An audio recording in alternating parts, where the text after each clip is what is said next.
श्री स्वामी समर्थ. नमस्कार मंडळी. आजचा विषय थोडासा वेगळा आहे. आजच्या हा व्हिडिओचा विषय अशा प्रत्येक आईसाठी आहे जिच्या मनात एक मोठं स्वप्न आहे, पण त्या स्वप्नासोबत तिच्या खांद्यावर घराची जबाबदारी आहे. तिच्या कुशीत एक छोटंसं मूल आहे, घरातील कामं आहेत, कुटुंबाच्या अपेक्षा आहेत आणि या सगळ्यांच्यामध्ये कुठेतरी तिचं स्वतःचं एक स्वप्न आहे, MPSC परीक्षा पास होण्याचं. कदाचित ती सकाळी सगळ्यांसाठी नाश्ता बनवते, मुलाला तयार करते, घर आवरते, मुलाला खाऊ घालते, पतीला रोज टिफिन बनवून देते, त्याची काळजी घेते आणि मग जेव्हा थोडासा वेळ मिळतो तेव्हा ती पुस्तक उघडते आणि पुस्तक उघडल्यानंतर 2 मिनिटातच मुलाचा आवाज येतो, आई, आणि तिचं लक्ष पुन्हा पुस्तकातून उठून मुलाकडे जातं.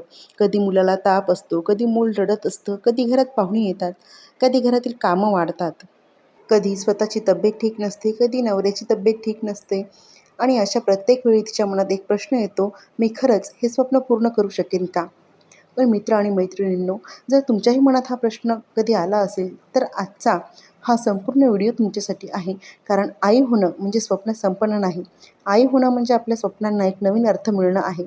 आईची लढाई इतरांपेक्षा वेगळी असते. MPSCची तयारी करणाऱ्या प्रत्येक विद्यार्थ्याला अभ्यासासाठी वेळ हवा असतो, पण एका आईकडे वेळ तयार मिळत नाही. तिला एक वेळ निर्माण करावा लागतो.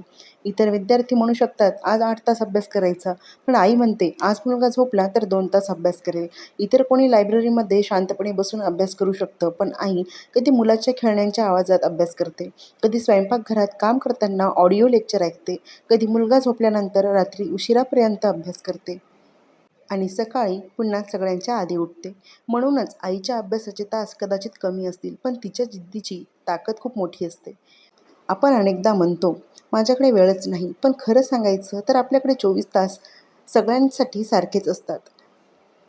फरक एवढाच असतो की कुणाला सलग 3 तास मिळतात, तर कुणाला 30 मिनिटांचे 6 तुकडे मिळतात.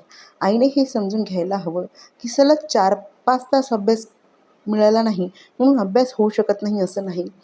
तर बघा कसे तुकडे पाडायचे अभ्यासाचे.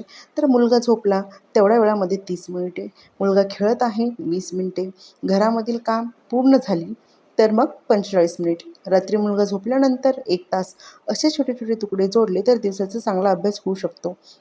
म्हणून वेळ मिळण्याची वाट पाहू नका, वेळेचे छोटे तुकडे पकडा. मुलाला तुमच्या स्वप्नाचा भाग बनवा. तुमचं मूल लहान आहे म्हणून त्याला तुमच्यापासून दूर करूनच अभ्यास करावा लागेल असं नाही. कधी कधी मुलाला तुमच्या शेजारी खेळू द्या आणि तुम्ही पुस्तक वाचा. त्याला रंगीत पेन्सिली द्या. तो चित्र काढत असताना तुम्ही नोट्स करा. तुम्ही वाचत असताना तो आजूबाजूला खेळत असेल तर त्याला तुमच्यासोबत राहण्याची सवय लागेल आणि सर्वात महत्त्वाचं, मुलाला तुमच्या अभ्यासाबद्दल प्रेम निर्माण होईल. मी सुद्धा हेच करते. आज त्याला कदाचित समजणार नाही की आई काय करते, पण उद्या तो मोठा झाल्यावर नक्की मिळेल, माझ्या आईने माझ्यासाठी आणि तिच्या स्वप्नासाठी खूप मेहनत घेतली. यापेक्षा मोठं यश आईसाठी आणखी काय असू शकतं? घरातील प्रत्येक काम स्वतःच करण्याची गरज नाही, ही गोष्ट प्रत्येक आईने लक्षात ठेवायला हवी. तुम्ही आई आहात याचा अर्थ घरातील प्रत्येक जबाबदारी फक्त तुमचीच आहे असं नाही. जर कुटुंबातील लोक मदत करू शकत असतील तर मदत मागा. पतीने मुलाला थोडा वेळ सांभाळला, आई-वडिलांनी किंवा सासू-सासऱ्यांनी काही कामात मदत केली तर त्यात कमीपणा नाही आहे. उलट तुमच्या स्वप्नांसाठी कुटुंबाने दिलेली साथ ही तुमची ताकद आहे. सगळं मीच करणार हा हट्ट कधी-कधी आपल्या स्वप्नांच्या आड येतो. म्हणून जबाबदाऱ्या वाटून घ्या. MPSCची तयारी म्हणजे फक्त अभ्यास नाही. MPSCची तयारी करताना फक्त पुस्तक वाचून उपयोग होत नाही. योग्य नियोजन आवश्यक आहे. तुम्हाला ठरवावं लागेल आज काय करायचं, या आठवड्यात कोणता विषय पूर्ण करायचा, किती प्रश्न सोडवायचे, किती रिव्हिजन करायचं, करंट अफेअर्स कधी करायचे, मॉक टेस्ट कधी द्यायच्या. म्हणून रोजच्या अभ्यासासाठी एक साधं लक्ष ठेवा. उदाहरणार्थ, आज फक्त 2 तास मिळणार असतील तर आज मला 5 तास अभ्यास करायचा आहे असं म्हणू नका. त्याऐवजी आजचे 2 तास मी पूर्ण क्षमतेने वापरणार असं ठरवा. इतरांशी तुलना करू नका, ही गोष्ट खूप महत्त्वाची आहे. तुम्ही सोशल मीडियावर पाहता, ती मुलगी रोज 10 तास अभ्यास करते, त्याने एका वर्षात परीक्षा पास केली, ती रोज लायब्ररीमध्ये 8 तास बसते आणि मग तुम्हाला वाटतं मी तर काहीच करत नाही. पण थांबा, तुमची परिस्थिती वेगळी आहे. तुमच्याकडे घर आहे, मूल आहे, कुटुंब आहे, जबाबदाऱ्या आहेत. म्हणून तुमची तुलना अशा व्यक्तीशी करू नका जिला तुमच्यासारख्या जबाबदाऱ्या नाहीत. तुमची तुलना फक्त कालच्या तुमच्याशी करा. काल 1 तास अभ्यास केला, आज 1 तास 15 मिनिटे करा. काल 20 प्रश्न सोडवले, आज 30 सोडवा.